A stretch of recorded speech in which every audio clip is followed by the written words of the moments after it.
Now, there's not many times that you can say a minivan looks cool, but this Pacifica and this appearance package looks cool. These black rims are awesome. I like the way they trimmed all of this out in black. And the black mirrors really looks good on this silver also. This does also have panoramic roof. And we get to the front here, you've got blacked out grille, and even the Chrysler badge is basically blacked out. Looks awesome. And if you go down and at the bottom, this does have fog lights, even though from like this angle, you really can't tell. But there are fog lights right down underneath here. And I like how they put this kind of eyebrow over the top of it with this sensor. Looks awesome. It makes it look sleek and sporty. I really do like it. I think this Pacifica looks great. All right, now let's hear about information on the engine underneath this thing. There are a lot of options for this Pacifica. In fact, there is a non-plug-in hybrid option with a V6 with 278 horsepower. So you've got that option if you want it, but you're going to sacrifice the gas mileage that you get out of this plug-in hybrid. Now the names are really long. I'm going to go ahead and tell you what the full name of this one is. It is the 2024 Chrysler Pacifica Select Plug-in Hybrid Premium S Appearance. That's the full name. This is going to get a 3.6 liter V6 plug-in hybrid engine with 260 horsepower. This has an EVT transmission. Now, basically what it is an eCVT. It's an electronic CVT. So this is an electronic variable transmission. It is front wheel drive and 0 to 60 in somewhere around 8 seconds. Not very quick, but it's good enough. And this is for gas mileage and hauling your family around, not for going to the track. The hybrid battery is a 16 kilowatt hour battery. It's going to get you 32 miles of range approximately. And we were seeing a little bit better than that. With 240 volt charging, you're going to be able to charge this up in about 2 hours. Now your fuel economy, this is where it gets funny because they don't actually give you your blended mile per gallon. So the engine only is 30 miles per gallon. The electric portion is 82 miles per gallon equivalent. But they don't list on the sticker what the combination of the engine miles and the electric miles, what that mile per gallon is going to come out to. Okay, let's go take a look at the cargo area in here. Do have a powered lift gate, and back here you're going to have about 32.3 cubic feet of space. You can see you really have a lot of room down here where those seats are going to fall into. So I'm going to show you guys how to do that right now. So you have one lever down here you're going to pull, and it's going to drop the headrest. And then number two, you're just going to pull, and it flips right down in there. It's like magic. Pull it, and then pull it down, and boom, it's in there. All right. So now we have 87.5 cubic feet of space. That is a lot of room. And if you remove the second row of seats up here, you're going to go clear up to 140.5 cubic feet of space. I don't know why you would need that much space, but you can. You probably, if you took those seats out, you could easily haul sheets of plywood and all kinds of things. All right, let's take a look at a few other things that are back here. You do have some storage right here. Oh, there's actually your charging cord right there inside that door. Over here, there is some power back here. So you have a 12 volt. Well, that's good. And then down here, there is, oh, there's your 12 volt battery right back here. Okay, that is it for the back. We're going to put these seats up. And while I'm putting these seats up, why don't you guys go down and hit that subscribe button? Really helps out get more cars like this Pacifica to bring to you guys, to show you the inside and outside, the good, the bad, the annoying, the weird stuff that we find in these cars. And I would love to be able to bring more of these to you. So please go down, hit that subscribe button, and then I will see you on the inside. Okay, we're gonna take a look at the interior here. Now, the interior really hasn't been changed since 2019, just so you're aware of that, but it still looks great. So this door is just all black. You got a little bit of white stitching right here.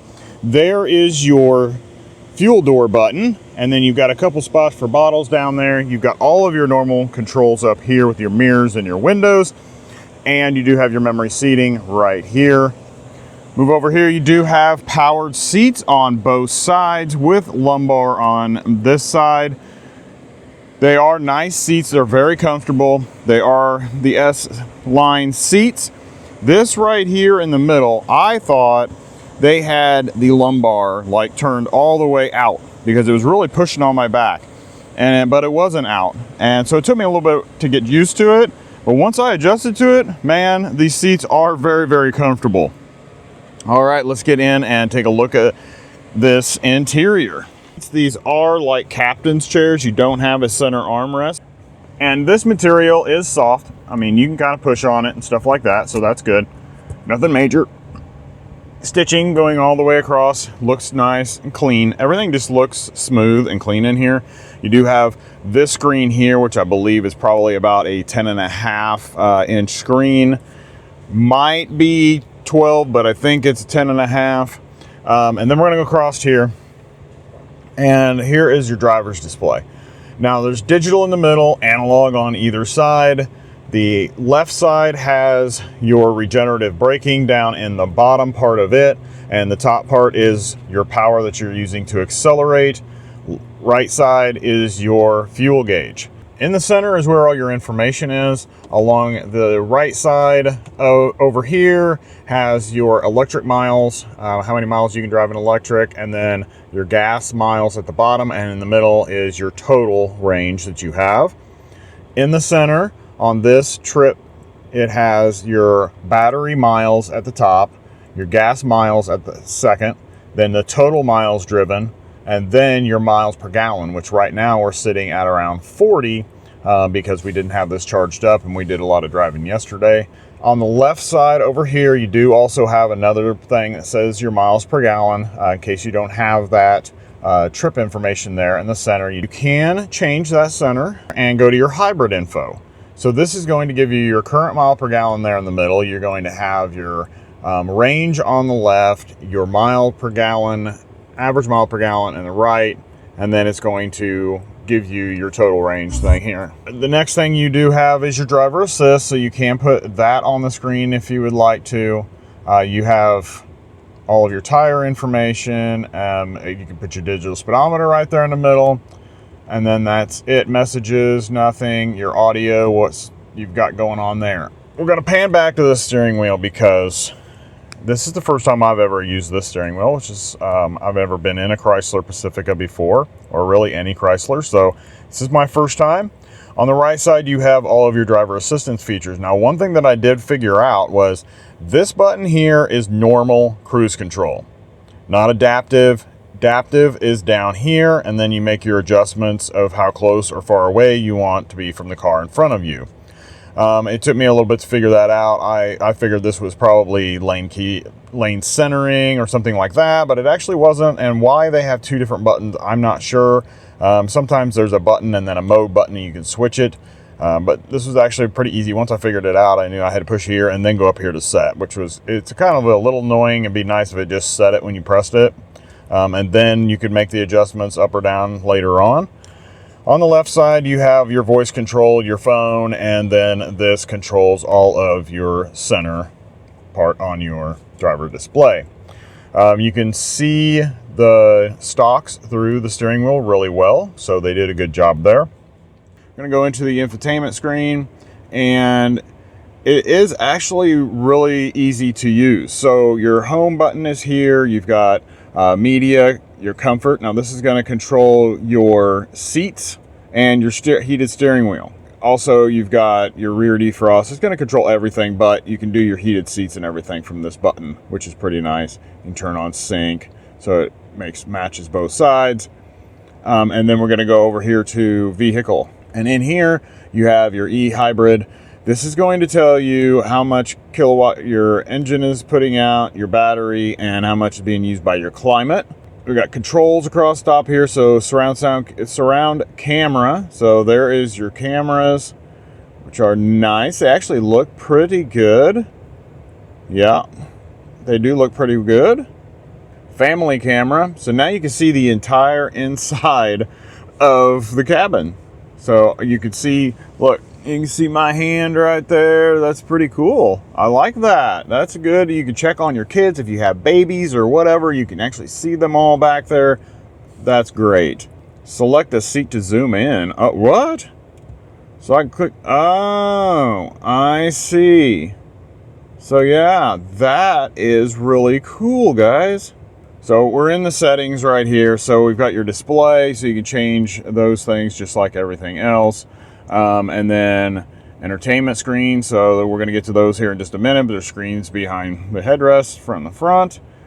Your profile, here's your safety and driving assistance features. So your lane sense, which is going to keep you in your lane. You got parking sense. You've got all your volume controls for all of those emergency systems. Hill start assist, blind spot monitoring. So you got a good array of those. Electric drive. So it'll actually, this is just a pop-up, so it tells you ready to drive. You can go into your apps, and this is just some quick hot buttons that you can go to your device manager for your phone, Android Auto, or you can hit hybrid mode. It's going to take you straight to this information right here. All right, moving back, you do have your climate control buttons all down here also, so you do not have to use them in the screen, which is awesome. I love that. So here is parking assist. And then you have your parking alerts that you can turn off. Your lane keep assist, you can turn off. Traction control, you can turn off. Your hazards, you can mute radio, you can shut the screen off. And then, so that's all your stereo stuff, basically. And then here's your climate control. Pretty simple buttons right here, but anything with your seats and stuff like that, you have to do up in this one right here. All right, there is your electronic parking brake, little dial shifter, which is fine. It's normal. I mean, Ford has it. A few other ones have it. It's just in a different location. It's actually a good spot right there. Move on back here, you do have a little bitty tray underneath here that you can put stuff on, and you have a USB-A and a USB-C plug right here, so you can plug in. You do have wireless Android Auto and Apple CarPlay, but you can plug in if you want to right there. You look in here, you open this up, I have a few things in here, keys and some safety glasses, but you do have a wireless phone charger down here, and then you also have two more USB-C and USB-A plugs, plus an auxiliary button. I'm not sure that anybody uses that anymore. And then you just have this little tray right here that maybe you put coins or something like that in. And I'm just going to put the keys back in there. Two cup holders right here, and then you have this little center cubby hole right here. It's not very big, so we can pull that back. And in here, I just have a few items. You do have a coin holder right here. So it's not very big, not very deep, but you do have another USB-A and USB-C plug there. And then you have a 12-volt plug right there. Up above here, you do have all of your functions. So you can open the left side door, the right side door, or you can open all the doors at the same time. You can open the lift gate, and then here are your lights for here in the front. This is to open up your sunroof or moonroof, and then right here is for your sunshade. Now that we've covered everything in the front, it's time that I go get into the back, show you the cool things that are back there, and then we're going to see how easy it is and how I fit in the third row, because I am about 6 foot tall. See if it's good enough for adults back there. We're just going to pull on these doors because they do have automatic opening, so that's pretty awesome. Okay, so the driver's seat is in my driving position. and I'm gonna pop in here. Now you can see that I have this much space. So you got about 1.5 inches of space there, almost 2 inches. Above my head, I have about the same, about 2 inches approximately, maybe just a little over 2 inches. It is very comfortable in here. You do have the panoramic roof right here. Feels good. I do have armrests that I can flip down, so that's good. So yeah, very, very comfortable in here. Plenty of room. Now, let's go talk about the cool thing, because you want to keep your kids entertained. Right there. As I mentioned, this does have the media screens in the back for the kids, and you also have an auxiliary and an HDMI and a USB-C. So you can keep your things charged and you can watch movies and whatever you want to back here. Got one on each side over here. Then now you do have your climate control is right up on this side here, and you have a vent up by your head. Also on this side you have a vent here, and you do have a little hidden close hook right there. That's pretty neat. All right, so that's all you got. You do have a center pass through, but you have, like I said, these arms that you can fold down to stay comfortable. So now I guess it's time for me to hop in the back. So let's go do that. Okay, to get in the back, there is a little handle right here. You're gonna pull up on this handle. It's gonna flip this down and it's gonna slide forward. So it gives you a good opening to get in, and I'm gonna crawl through. And actually, that was really, really easy. So now let's check to see how much room there is with this seat pulled back. That seat is pulled all the way back, and you can still see that I have a good 2 inches in front of me. Even if this person laid their seat back a little bit, it would be perfectly fine with no problems at all. And headroom, I got a good amount of headroom, especially right here. There's kind of a cutout, and it does drop down a little bit farther in the back here, but I still have almost 2 fingers back here. But right here, I've probably got 3 inches of space. So a lot of room back here. It is really comfortable. We do have a sunshade back here, which is good. I do now see there are sunshades on the side doors also. Okay, got a cup holder back here, and then you have a little, that's nice, a little cell phone holder. You slide your cell phone up there and it'll stand up. That's good. Do we have charging? No charging on this side, but I do see a USB plug on the other side. So there is charging back here. Your vents are up above your head. There is a little handle right down here by my left hip. I'm going to pull that handle, and that will allow me to lay the seat back. So now, oh yeah, this is very, very comfortable back here. Wow, that is nice. This thing is amazing. It is fully loaded with everything that you would need for you, your kids. Even if a bunch of adults wanted to take a trip in this thing, you could do it. So, all right, now let's go hear about the pricing on this amazing minivan, and then we're gonna go take it for a drive. As we mentioned earlier, there are a lot of options for the Pacifica. So I'm gonna list you off a few, starting with the base non-hybrid touring edition that is front wheel drive. It's gonna start out at $39,645. Now, the base of the plug-in hybrids is called the Select. That is gonna start out at $51,250. This one that we have here is the Select Plug-in Hybrid Appearance, and that is going to be starting out at $53,550. The one we have here, as tested with all the options, the destination fee, any other little additional things that they've added onto this, you're looking at $64,205. Now let's go take it for a drive. This is my first experience with the Chrysler Pacifica. My mom did have a Chrysler Town & Country. And the one thing that I always thought when I drove it was that I didn't feel like I was driving a minivan. I felt like I was just driving an SUV or another car because they drive smaller than what they actually are. And with this one being a plug-in hybrid, you've got the battery that kind of gives it a little bit more center of gravity, and you don't rock around so much in this. It feels like it could really take corners really, really well. So I've been impressed with it so far. The electric drive on this has been really good.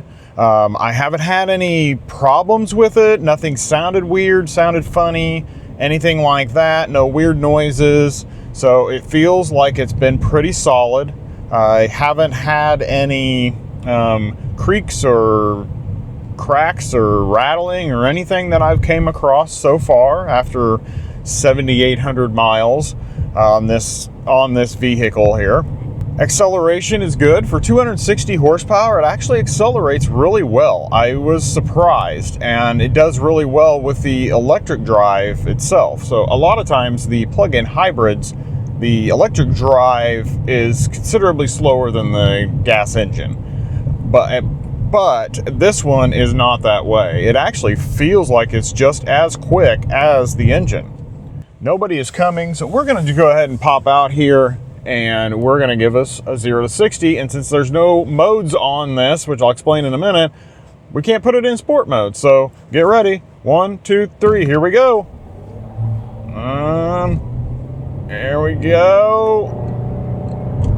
Gas engine is running. And 60. So it's 0 to 60 in about 7.5 seconds. It felt like it was longer than that. So this one, as a plug-in hybrid, does not have drive modes. So you can't drive EV only, you can't drive gasoline only, and you can't do a traditional hybrid only.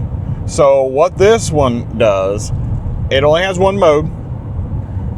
It's plug-in hybrid. It runs the electric unless you put the pedal to the floor.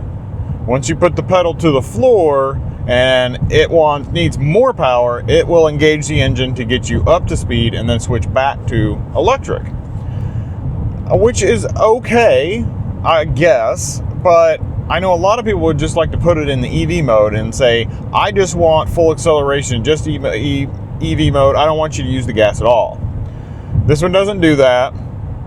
And then once it does deplete the battery, which always saves a little bit, it'll say 0, but there's still power in your battery. It then switches to a hybrid mode.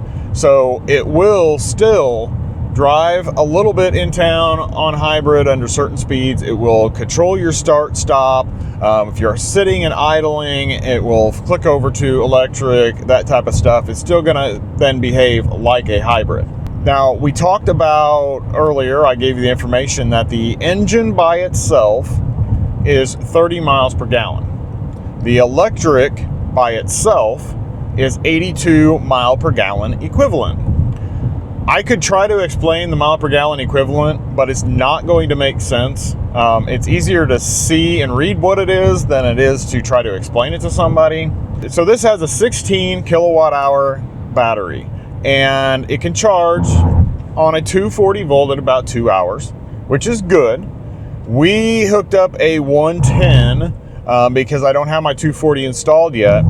And on that, we ended up, it took about 12 hours to fill that 16 kilowatt hour battery up, which really isn't that bad. I mean, if you came home at 6 o'clock at night and you plugged it in and you parked it, you would basically be full at 6 o'clock in the morning. You came home at 8 o'clock and you put it on the charger when you got home at 8 o'clock. 8 o'clock the next morning, you're going to be full again. Some of that depends on your charger and how much power your charger itself can output. The seats are extremely comfortable. I told you when I first got in here, I felt like the lumbar was like sticking all the way out and it was kind of pushing into my back. Now I don't feel that way. I actually feel like they're really comfortable. So I could easily drive this for a long period of time. That's no problem, and you shouldn't have a problem with it either. Interior actually looks great. It is laid out awesome. I really like it. Even though it hasn't been updated since 2019, I believe. There might be small updates that were done along the way. Of course, probably software system, things like that have been updated. But the design of the interior really hasn't been touched much. And they really haven't had to, because it actually looks great. The screen is really good. I'm sure that this screen, if this was the same one they had in 2019, I'll about guarantee you that this was probably ahead of its time. But I'm sure that this came along through development in the software system, and why this looks so great. And each year they probably put better type of screen in there, but the size is really, really good. Stereo buttons, which is nice to see, and your climate control down here, being able to use that or use it up in the screen was really nice. Steering wheel is good. The only confusing thing that I saw was that you have the cruise control button up here right in between your set buttons and your plus and minus, but the adaptive cruise is actually down at the bottom with a button, and then you can adjust how close you want to be to the car in front of you. But then to set it, you have to go back up to the top and hit the set button to turn it on. My suggestion is that when you turn the cruise on, that will set it initially. Then if you want to increase or decrease, then you go up to the buttons and increase or decrease the speed. So that's what I would suggest. So if Chrysler's watching, hey, why don't we do that instead of having to push it, then go up and set it? Just that when you press it initially, that sets it, and then you can adjust it from there. Everything else has been really, really good, though. I like the driver's display. I like having the power and the charge on the other side so I can see when I'm getting regen braking. And the trip information is awesome. I love being able to see battery miles that I've driven, the gas miles that I've driven, and then my average mile per gallon. I love having the automatic doors. I think it's cool. You can press one button and open both sides of the doors. They've really thought about everything in this, and that is why it is the top choice for a minivan. So this minivan would be my top choice also. I haven't had a chance to get in a Toyota Sienna, so we'll have to see if I still think that after I drive the Sienna. All right, if you guys haven't yet, go down and click the subscribe button so I can get more of these to bring to you guys, and then click on a video on the screen. One of them's the one that I chose for you, the other one YouTube chose for you. I think you're gonna like them both, so I will see you in that next video.